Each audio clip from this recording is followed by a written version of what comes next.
goodness. So I think I probably lost all of you. I am going to reshare this URL in the schoolyard. I'll give you guys a couple moments to trickle in. I can't believe that I seem to have had a little bit of an internet glitch. So hopefully I can get some of you back on board. And I'm going to post an update right now. So hopefully get a few of you back. And I'm just going to post this. Sorry. I see a couple thumbs up, which means you've made it back. But I'm going to post this in the schoolyard, so hopefully we can get people back on board. Stephanie, looks like you found us, which is fantastic. And hopefully we can get some others. We've got Ray, which is perfect. So glad. So sorry. Not sure what happened. My husband is doing his job on Zoom calls right now, teletherapy. So I'm hoping that this is not us dueling internet connections. So glad we've got Aaron, Elena back, Fernando. Okay, so you guys are trickling in. Way to be hearty. Way to stick with it. So back to talking about people working on their homework assignments. I wanted to share this homework assignment from Zane, who did her homework for our watercolor rules course. And I love what she was able to accomplish with the blue colors here to get these flowers captured. I think it's lovely. Looks like more of you are trickling in. Excellent. Okay, great. Another student that did her homework for our mixed media journaling course came up with this lovely piece. And I love the little mantra, who gives a crap, pardon the vulgarity, but I think that mixed media really allows people to kind of let go and loosen up and just play with their materials. So I really enjoyed this piece that Meredith did, experimenting with mixed media. Another student that I wanted to share this, Trevi Thomas, was a little discouraged in doing her homework for How to Draw Without Talent. And I wanted to post this because I think it's something that we all struggle with. So we often draw what our eyes see, and then we look at the page and think, that doesn't look like anything, right? So I wanted to point this out because Trevi had a concern with drawing her dog, who's asleep on the rug. And she did this drawing, and she said her husband commented that it looked like a hot dog, and he didn't know what it was. And she was really crushed by that, and I think we've all been there. But I just wanted to celebrate this drawing, because if you look at it, Trevi was drawing what she saw, right? And that dog asleep on the rug kind of looks like a furry hot dog on the rug. So I just wanted to celebrate Trevi and her efforts here, because I think she was drawing what she saw. And that's what we all strive to do, right? So Trevi, thank you for sharing that with us, and don't get down on yourself. I think you did a fine job for this How to Draw Without Talent assignment. Another student, I loved this drawing because it was so simple, and I think sometimes I personally get really caught up in, more, overworking things, and I love that Chris did this simple little sketch of her pup and used minimal lines and achieved a really sweet drawing. So this was a reminder for me that less can sometimes be more, and I think I need to tell myself that pretty routinely, just so I don't forget it. Another student, Melissa, did this lovely sort of monochromatic study using mostly oranges and reds, and she just did this, collage of different objects around her, different inspirations. I think this chicken actually came from our Draw This group in the schoolyard, and I just love how it turned out, and just using those juicy colors and kind of sticking with that theme for the whole page. I think it's beautiful. Oops, sorry, I just pulled Renat's up again.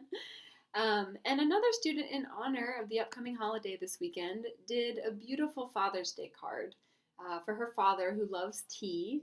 And I just thought this was so simple, but a good reminder that we can make the most amazing greeting cards with just really simple drawings.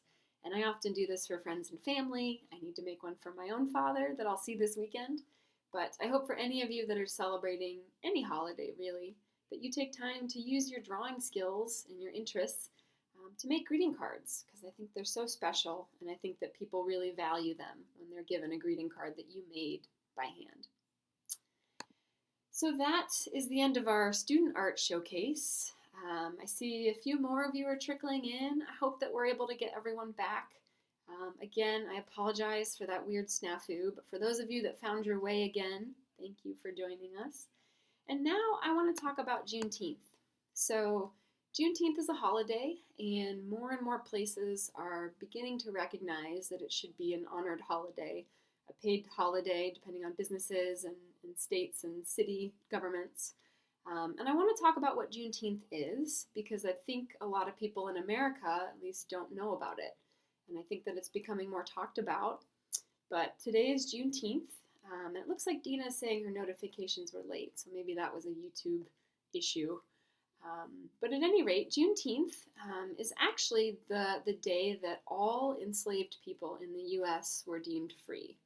So in the United States, brief history lesson, we had the Emancipation Proclamation, and that was in 1863, issued by Abraham Lincoln, and that said that all enslaved individuals were free. However, certain territories were still ruled by Confederates, and this ruling was not observed everywhere. So on June 19th in 1865, earlier in 1865 with the 13th Amendment, this became national policy, so national law that all states had to follow. And so this meant that on June 19th in 1865, over 2,000 Union troops landed in Galveston, Texas, to declare that all of the enslaved individuals that were still living in slavery were free. And this was a huge deal because this meant that enslaved people all throughout the country were free. While the Emancipation Proclamation claimed this a few years earlier, this meant that it was actually law across the country. And it meant that all people who were enslaved were free. And I think that's really important. And I love this photograph. This is actually from Portal of Texas History. The photographer's name is Grace Stevenson, but this is a really old photograph from a Juneteenth celebration in 1900. So this is not from 1865. The pictures would have looked a little differently, but I just love this photograph of a band celebrating on Juneteenth in Texas, where this holiday obviously means a lot, given the history coming out of the state of Texas. So, and it is crazy, Aaron's pointing out that this wasn't taught in history classes. Yeah, I graduated high school in 2006, and we didn't hear about this at all in U.S. history, even in the 2000s, which is mind-blowing. So, you might be wondering why I'm talking about this. Why am I bringing this up on a broadcast about art? But I want to use this as an opportunity to showcase some really important Black artists that are working in America. I know you all have seen a lot about people using social media to amplify Black voices, and I think the same goes for Black artists. And I just want to use this as a time to share some of my favorite Black artists with all of you, just for some inspiration, and then we'll get to a little bit of a drawing exercise that we're going to do together, kind of in reflection of some of the stuff that I've talked about. So, the first artist that I want to share with you, her name's Nadia Okuni Crosby, and she is incredible. Cynthia is saying go to another link, but I'm wondering if maybe she was in the previous event. Sorry, I hope everyone's still with me. Now I'm paranoid. But this artist, Nadia, makes the most amazing kind of collaged paintings, and she is Nigerian born. She's a Black artist that lives in America, and she's married to a white man, and she depicts kind of intimate scenes of home life for Black Americans living in the United States. And, you know, her focus is really on showcasing, because she's from Nigeria, the fact that countries in Africa are often depicted according to really stereotypical images.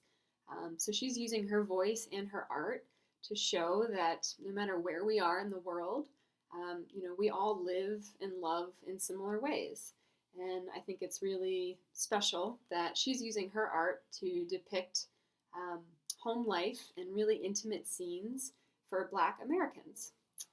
So for those of you just jumping in, so glad you found us. We just talked a little bit about Juneteenth, and now I'm showcasing a few Black artists that are living and working in America currently that I would love to share with you. So for those of you just joining, I'm glad you found your way. I did share the new link in the schoolyard, but who knows, that might have gotten missed.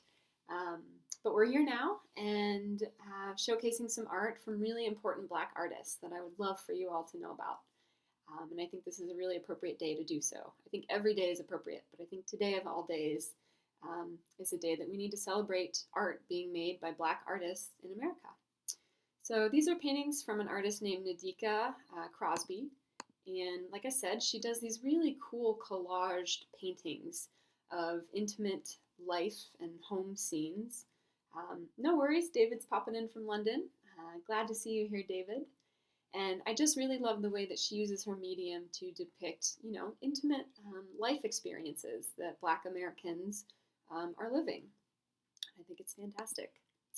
Another artist that I want to talk about is Kara Walker. And Kara Walker is really prolific, and she actually uses cut paper and collage to depict the history of slavery and the horrors that came with that, obviously. Her art is not for the faint of heart, and she depicts some really graphic things that happened in our history. And I think it's the most important thing to not ignore these things. I know some of us here in the US went to public schools and learned about slavery in our textbooks, but as Erin pointed out, we didn't learn everything about it, right? Some things were not taught to us. So Kara Walker is fantastic and does these huge scale installations. And she also does really powerful drawings and sketches. And I just love that she, uses the most simple materials to really tell these graphic and powerful stories. Her name's Kara Walker. She's American born, and she actually lives in California, I believe, Stockton, California. So check out Kara Walker. And like I said, her art is really powerful, and it's also really graphic. And I think it features some experiences that we all need to not ignore. Another artist, the last one that I want to talk about, her name's Amy Sherald. And you might know her work because she was actually commissioned one of the first of two African American artists to paint presidential portraits. And she most recently painted the First Lady, Michelle Obama, former First Lady, Michelle Obama. And she does these huge, large-scale portraits of African Americans and Black Americans living in the United States. And she also puts these huge portraits on the sides of buildings in the form of murals. And if you can see in this photo, this is on the side of a Target building. And it's just really commanding and really powerful. And Amy Sherald really works to tell the stories of Black people living in America in the form of these really commanding, huge portraits. And I think it makes it so that their stories are larger than life and that you can't just walk on by and not look at them. They're beautiful, and I think the stories need to be heard, and I love that that's how she's using her art. So this is Amy Sherald. It looks like Corinne is saying she'll have to watch this through later today. Yes, I hope that you can catch all of it. I know it's a little disjointed. I've been all over the place. But thank you all for tuning in and joining me. And now that we've gotten a little art lesson, a little history lesson, I encourage you to check out these artists online, follow them on Instagram, check out their websites. There's so many amazing Black artists that are creating some incredible work in the US and abroad, obviously. And I think that we should amplify their voices and their art. So today, Erin is saying she actually saw the Obama portrait at the Dayton Art Museum, which is incredible. To see that in person, I can't imagine how awesome that was. But for today's drawing exercise, this is a little different. We don't quite have a visual subject, but as our prompt, I want you all to think about a quote. You don't have to use this quote, but I think this James Baldwin quote really speaks volumes, not only about what's going on right now and looking at history, but it speaks volumes about our creative practice too. So I really loved this James Baldwin quote, and what I'm going to be doing is hand lettering it in my sketchbook, just as something to kind of reflect on and think about. And I think a lot of us have been doing a lot of reflection lately, and I think our sketchbooks are the perfect place to do that. So today I would encourage you, you don't have to use this quote, but I want us to spend 4 minutes together hand lettering this quote or any quote about freedom or social justice that really speaks to you. And I want us to spend that time, and I'll set up a timer here, doing some hand lettering. Whoops, let's pause this, so that we can kind of explore these words. And I'm going to go ahead and get my sketchbook, get my favorite pen, probably a big juicy brush pen, because that's what I've been into lately. But I encourage you to grab a sketchbook and something to draw with. And I want us to just take a moment to reflect on these words. And I think they can apply in a lot of different ways. But this quote is by James Baldwin. He's an author. And it's, if you came, or let me butcher it. How about that? If you know whence you came, there's really no limit to where you can go. So on the surface, I think this asks us to really think about our history, where we've come from, in order for us to grow and move forward. But also, if you want to think about it in terms of your creative practice, I think this can teach us a lot too, to think about where we started, where our creative path started and began, and sort of where we're at right now, and what we want to change, or what we want to improve on, or where we want to go.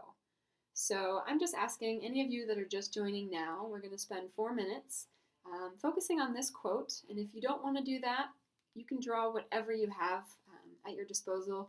You can focus on a different quote that maybe you've been thinking about lately. But this quote spoke to me today in honor of Juneteenth, and I think it's really special. So I'm going to spend the next 4 minutes. I'm going to start this timer, and I'm just going to hand letter this in my sketchbook and maybe embellish it a little bit. And for any of you that are joining me in doing this, feel free to share your art with the hashtag Daily Drawing Habit. You can also add Juneteenth, because I think this is an appropriate way to celebrate Juneteenth. But I'm just going to handwrite this quote out and try to do my best on the fly with my lettering. And I know, because I'm talking to you all, that I'm going to spell something wrong. But that's okay. We can look at our mistakes and move on, right?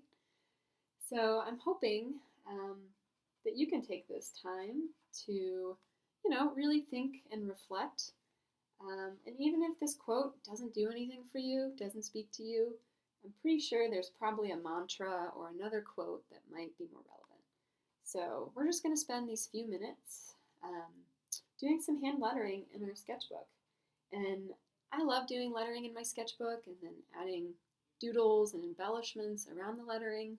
I really think that that's kind of a meditative and Zen-like activity. So I think this is a really perfect time to be doing that on a day like Juneteenth. And whether you want to think about this in a social justice lens or a creative lens, I think the world is your oyster, and you can really take it however you want. And I'm aware that some of you in the audience are from different countries. So some of this stuff in the US, might not seem like it applies to you or might not seem as relevant. But I would encourage you to just think a little deeper about it and maybe think about the history of where you're from, the history of your family, and maybe how that history could be depicted differently, or how your story has changed, and how you want to change moving forward. So I think this is all relevant to all of us here together, and I love that we can share this moment no matter where we are. And that's kind of what I'm using this opportunity for. And Dean is saying is she misspelled no right off the bat. And I don't know if you've noticed, I keep looking back at the screen because I'm also afraid of doing the same thing. So don't worry, Dina, just roll with it. This is your sketchbook. It's okay. Really pretty lettering can sometimes mask some spelling mistakes, and that's okay. So I'm going to try to get the last few words of this, and I will hold it up when I'm done as proof that I tried my best to get all the words in and spell everything right. And then I'll probably go back after this and add some embellishments, add some drawings, because we have about a minute left. So for those of you that might be just popping in, we are spending a couple minutes together illustrating this quote or another quote that speaks to you. But in honor of Juneteenth, this seemed really relevant, so it kind of stuck out at me. And I hope for those of you that are here, that found your way to the broadcast, thank you so much for doing the digging and finding us again since we got connected. But I'm really grateful that you all are here, and I think honestly artists are, leading the charge when it comes to making change in the world. And I'm really honored that we have a whole community of artists like you guys. And, it gives me hope that we're all going to make change. And I really have faith in that. And I'm excited about it. And as hard, I'm running out of room for Mr. Baldwin's name, eek! And as hard as that might feel right now when things are really turbulent and tumultuous, I think change has to start with those feelings, right? We have to be uncomfortable so that we can make a change. Looks like Erin added an extra word. Cynthia also said at one point she's done lettering and misspelled her own name. Happens to the best of us, right? Looks like, Robert, you did find us finally. Sorry we got disconnected. But Robert, I'm hoping that you and Tina can revisit the broadcast because we did get cut off. So for those of you that trickled in late, apologies for that, but we just spent some time and our timer is up. And it looks like Danny joined the party right at the end, which is great. But for those of you that were here with us, thank you so much for joining me. And I can't wait to see your art in the schoolyard and on social media. And I'm wishing you all a meaningful Juneteenth. And I hope that you can think about some of the stuff we talked about. Look at some of the artists that I shared. We can amplify their voices and their art. And I thank you again for joining. And we will see you next week. Have an awesome weekend.